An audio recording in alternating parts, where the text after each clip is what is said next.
What's up, YouTube? This is TJ with you. I'm your life coach. Today we're going to do episode 2 of reviewing Ram Dass. So really what we do with this series, and I say we as an I, but what I want to accomplish this series is to review the wise teachings of Ram Dass and what he shared, and I want to see how we can apply it to our lives. So today we're talking about cannabis, weed, Mary Jane, whatever you want to call it, grass, and we're going to see how we can apply that to our lives.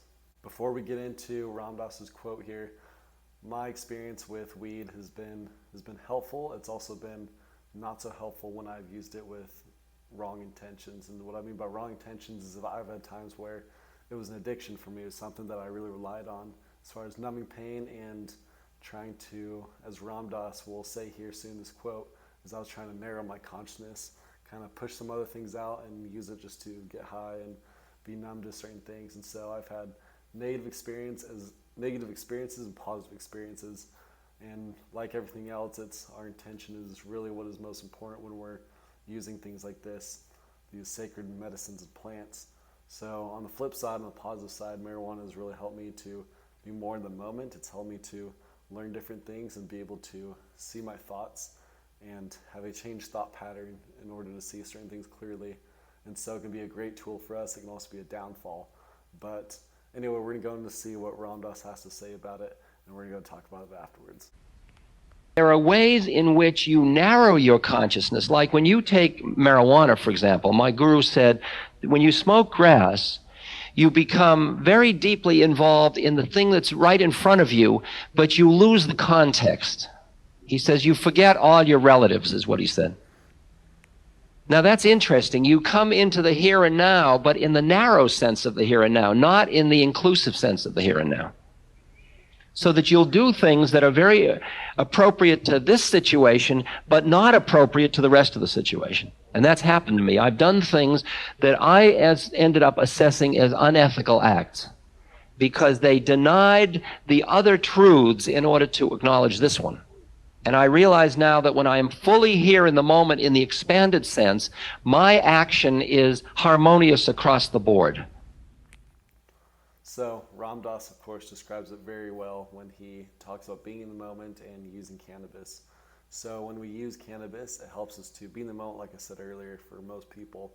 But as Ram Dass mentions, it only helps us to be in the moment in a certain, we can call frame of the moment.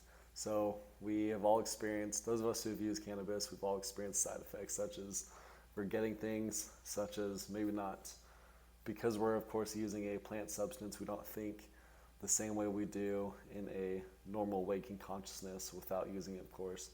And so we forget things, we might lose track of certain things, or our focus is way different. I've had times when either I could focus really well, I was able to do schoolwork very well, I was able to focus super great. There's other times when, of course, depending on the strain and what you're using, you're not going to be able to focus as much. And so everyone is going to have a different experience at different times. So pros, cons, of course.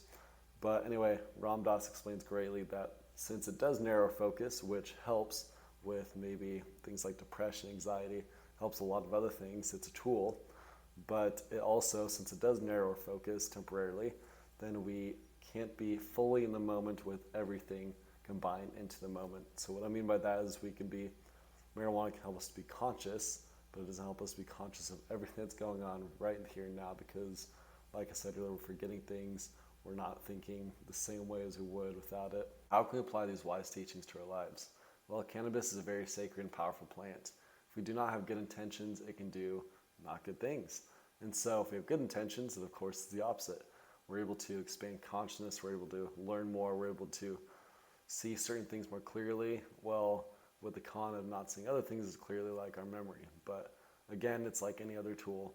It's going to have its pros in one area and its cons in another. But we use it to get to a certain place. And so when we have good intentions already set for using a tool to get us to a certain place, then of course we're going to be better off than if we're just using it to numb pain, if we're using it to get us away from something or pushing something away that we need to work on. Of course, it's not going to be very helpful because then it's a numbing device. Addiction is a whole other topic, but we all know that addiction sucks. Addiction is when we're relying on something to numb pains of certain things, and we don't want to use plants to do that. We want to use plants such as cannabis to help us be more conscious of things and how to work on ourselves and work on our lives. And so for everyone, their usage is all going to be different, whether you need to stop, whether you need to do more, whether you need to do it less, whatever it is, that's going to be up to you, and that's up to you and your intuition. But we can see that cannabis is a powerful tool, and it can be if we have the right intention, and if we're able to do it with a purpose of expanding our consciousness, being more aware of what's going on around us and within us. So I hope you guys liked this episode. Have a wonderful day. Please keep using your intuition on how to use these sacred but powerful plants for the benefit of your lives. All right, we'll see you. Thanks for watching.